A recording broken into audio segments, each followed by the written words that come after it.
श्रीमद् भागवत गीता सार कथा। इस भागवत गीता सार कथा में सुख दुख का वर्णन किया गया है।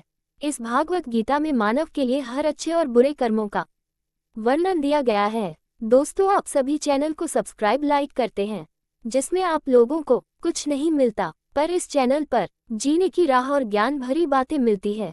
तो आपसे निवेदन है कि हमारे चैनल को आप सब सपोर्ट करें और हौसला दें कि हम आप लोगों के लिए अच्छा ज्ञान, अच्छी बातें और अच्छे राह पर चलने के लिए अच्छा ज्ञान आप सबके लिए पहुंचाता रहूं। नमस्कार मित्रों, आप सबका हमारे चैनल पर स्वागत है। दोस्तों, इस चैनल पर सारे वेदों का ज्ञान मिलेगा।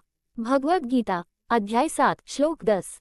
बीजम मां सर्वभूताना विद्धि पार्थ सनातनं बुद्धिर्बुद्धिमतामस्मि तेजस्तेजस्विनामहम्। बीजम मां सर्वभूतानां विद्धि पार्थ सनातन बुद्धिर्बुद्धिमता अस्मि तेजस्तेजस्विनामहम्।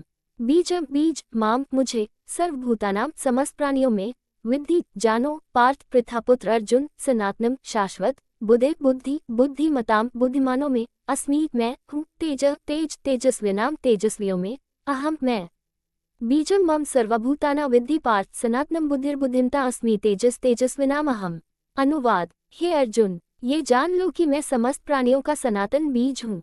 मैं बुद्धिमानों की बुद्धि और यशस्वी पुरुषों का तेज हूँ।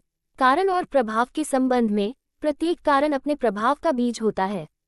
उदाहरण के लिए, सागर बादलों का बीज है और बादल वर्षा के बीज हैं।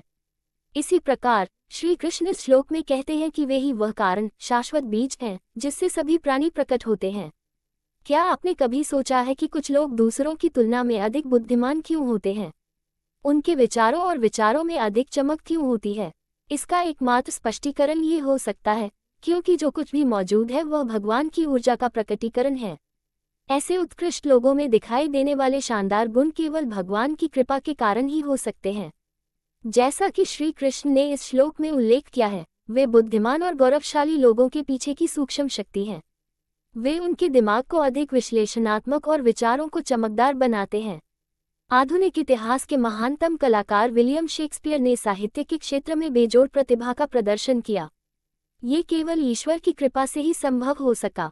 उनकी रचनाओं ने अंग्रेजी साहित्य को पोषित किया है और अंग्रेजी अब दुनिया की सबसे अधिक इस्तेमाल की जाने वाली भाषा बन गई है। स्वामी विवेकानंद ने एक बार कहा था, ब्रिटिश साम्राज्य ने दुनिया को एक भाषा में एकजुट कर दिया है। ऐसे ही एक और प्रतिभाशाली व्यक्ति है बिल गेट्स, जिन्होंने अपने विंडोज ऑपरेटिंग सिस्टम से सूचना प्रौद्योगिकी की दिशा बदल दी।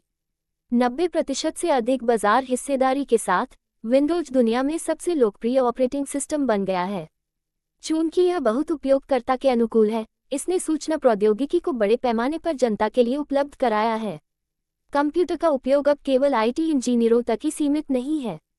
सूचना प्रौद्योगिकी उद्योग को एकीकृत करने और उचित बातचीत सुनिश्चित करने के लिए एक प्रमुख ऑपरेटिंग सिस्टम होने की ऐसी प्रेरणा केवल ईश्वर की योजना के माध्यम से ही हो सकती है।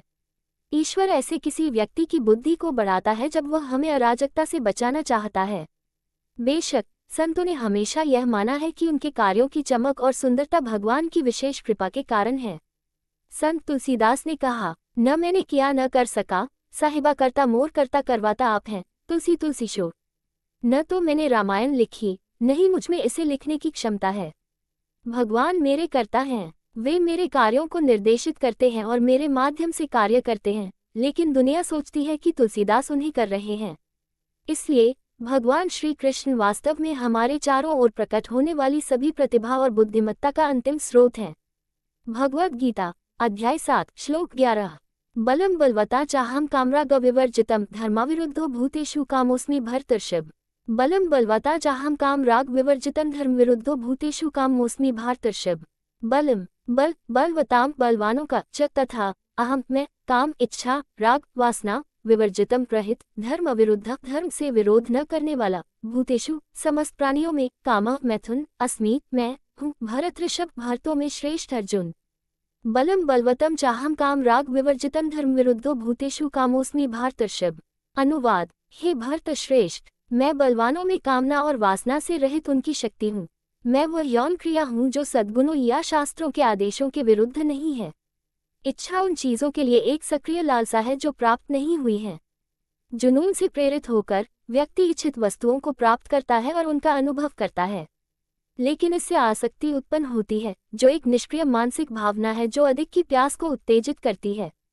इसलिए जब श्री कृष्ण काम राग विवर्जितम कहते हैं, तो उनका अर्थ है जुनून और आसक्ति से रहित। अपनी शक्ति की प्रकृति की व्याख्या करते हुए वे कहते हैं कि वे लोगों में शांत और उदात्त शक्ति हैं, जो उन्हें अपने कर्तव्यों और जिम्मेदारियों को सफलतापूर्वक पूरा करने के लिए सशक्त बनाती है। जब यौन क्रिया केवल कामुक सुख के लिए की जाती है और उसमें कोई भी विनियामक सिद्धांत नहीं होता है, तो उसे पाशविक या पशुवत माना जाता है। जबकि जब गृहस्थ द्वारा संतानोत्पत्ति के लिए किया जाता है, तो इसे शास्त्रों के अनुसार ही माना जाता है, न कि इसके विपरीत कोई पुण्य। यहाँ श्री कृष्ण ने उल्लेख किया है कि विवाह की संस्था के अंतर्गत वे गृहस्थ की नियंत्रित, सदाचारी और सुविचारित यौन क्रिया हैं। दोस्तों, आपसे निवेदन है कि हमारे चैनल को आप लोग सपोर्ट करें। वीडियो अच्छा लगा हो तो लाइक शेयर सब्सक्राइब जरूर करें। धन्यवाद।